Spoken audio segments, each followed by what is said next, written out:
بسم اللہ الرحمن الرحیم۔ شروع اللہ کے نام سے جو بڑا مہربان نہایت رحم والا ہے۔ فرشتے زمین پر جنات کے آپس کے لڑائی جھگڑے کو دیکھ چکے تھے۔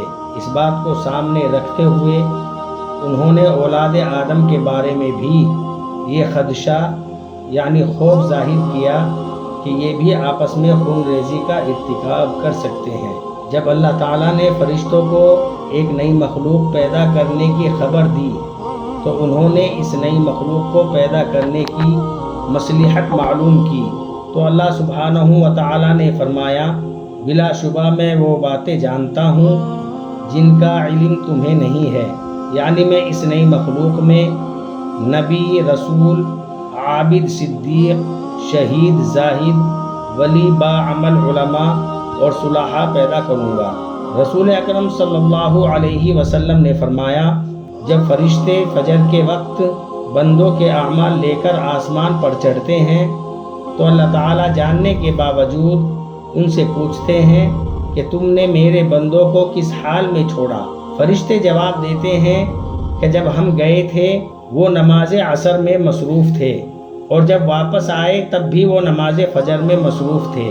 یعنی فرشتوں کو جس مصلحت و حکمت کی جستجو تھی وہ انہیں انسان کے عبادت میں مصروف ہونے کی صورت میں دکھائی جاتی ہے۔ اللہ سبحانہ و تعالی نے حضرت آدم علیہ السلام کے جسم میں روح پھونکنے سے پہلے ہی فرشتوں کو اس بات کا پابند کر دیا تھا کہ جیسے ہی میں آدم علیہ السلام کی تخلیق مکمل کر کے آدم علیہ السلام میں روح ڈال دوں تو تم ان کے سامنے سجدہ تعظیمی میں گر جانا۔ جب اللہ تعالیٰ و سبحانہ و تعالیٰ نے حضرت آدم علیہ السلام کی مکمل شکل و صورت بنانے کے بعد اس میں روح ڈال دی تو فرشتے اللہ تعالیٰ کے حکم کی تعمیل کرتے ہوئے فوراً حضرت آدم علیہ السلام کے سامنے سجدے میں گر گئے۔ قرآن کریم میں فرمان الہی ہے، اور یاد کیجئے جب آپ کے رب نے فرشتوں سے فرمایا کہ میں انسان کو کالی سڑی ہوئی کھنکھناتی مٹی کے سوکھے گارے سے پیدا کرنے والا ہوں، لہٰذا جب میں اسے پورا بنا لوں اور اس میں روح پھونک دوں تو تم سب اس کے آگے سجدہ ریز ہو جانا۔ پس تمام فرشتوں نے سجدہ کیا۔ رسول اکرم صلی اللہ علیہ وسلم نے فرمایا، جب حضرت آدم علیہ السلام میں روح ڈال دی گئی تو حضرت آدم علیہ السلام کو چھینک آئی، جس پر انہوں نے الحمدللہ رب العالمین یعنی تمام تعریفیں اللہ کے لیے ہیں جو تمام جہانوں کا رب ہے کہا۔ اللہ تعالیٰ نے جواب میں یرحمک اللہ یعنی اللہ آپ پر رحم کرے فرمایا۔ جب اللہ تعالیٰ نے فرشتوں کو حکم دیا کہ آدم کو سجدہ کرو تو تمام فرشتوں نے اللہ تعالیٰ کے حکم کی تعمیل کی اور آدم کو سجدہ کیا۔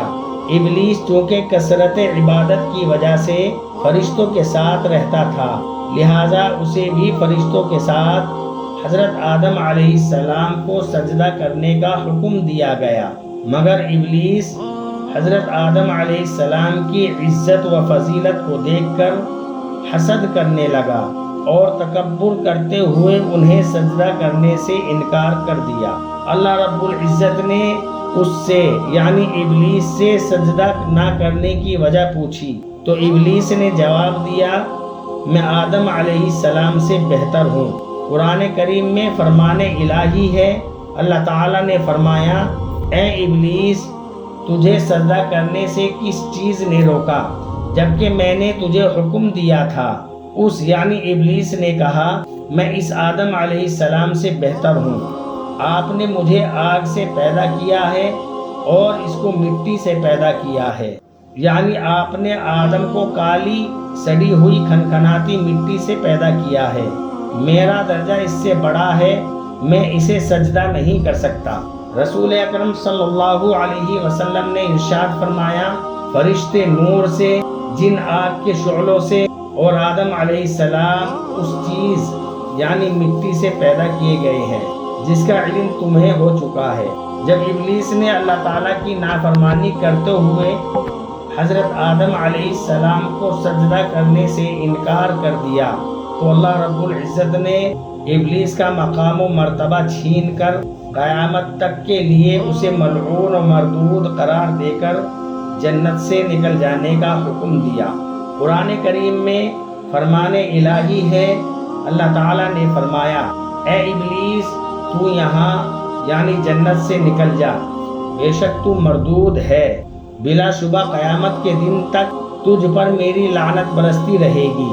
پھر شیطان نے اللہ تبارک و تعالیٰ سے کہا یا اللہ میں نے تیرا حکم نہیں مانا اور آدم کو سجدہ نہیں کیا، تیرا حکم نہ ماننے کی وجہ سے میں ابلیس و ملعون ہو گیا، یا اللہ مجھے اب سے لے کر قیامت تک کی مہلت دے دے، میری عمر قیامت تک بڑھا دے۔ اللہ تبارک و تعالیٰ نے ابلیس سے کہا جا تیری عمر قیامت تک بڑھا دی اور قیامت تک تجھے مہلت دے دی۔ اتنا سنتے ہی شیطان مردود کہنے لگا آدم کو اور اس کی اولاد کو بہکاؤں گا اور ان کو جہنمی بناؤں گا۔ اللہ تعالیٰ نے شیطان سے کہا کہ یہاں سے ذلیل وخوار ہو کر نکل جا، لہٰذا انسانوں میں سے جو بھی تیرا کہنا مانے گا میں ضرور تم سب سے جہنم بھر دوں گا۔ حضرت آدم علیہ السلام کو اللہ تعالیٰ نے اپنے ہاتھ سے تخلیق فرما کر بلند مرتبہ عطا کیا اور فرشتوں سے سجدہ کروا کر آپ علیہ السلام پر بلند مرتبہ مہر تصدیق لگا دی۔ پھر آپ علیہ السلام کو مختلف چیزوں کے نام سکھا کر فرشتوں پر علمی برتری ثابت کی۔ جب اللہ عز و جل نے وہی نام فرشتوں سے پوچھے تو فرشتوں نے عرض کیا ہمیں تو وہی علم ہے جو آپ نے ہمیں عطا کیا ہے۔ قرآن کریم میں فرمان الہی ہے اور اللہ تعالیٰ نے تمام اشیاء یعنی چیزوں کے حضرت آدم علیہ السلام کو نام سکھا دیے۔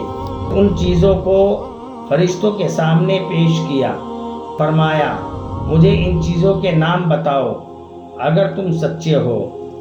فرشتوں نے کہا اے اللہ آپ کی ذات ہر عیب سے پاک ہے، ہمیں تو صرف اتنا ہی علم ہے جتنا آپ نے ہمیں سکھایا ہے۔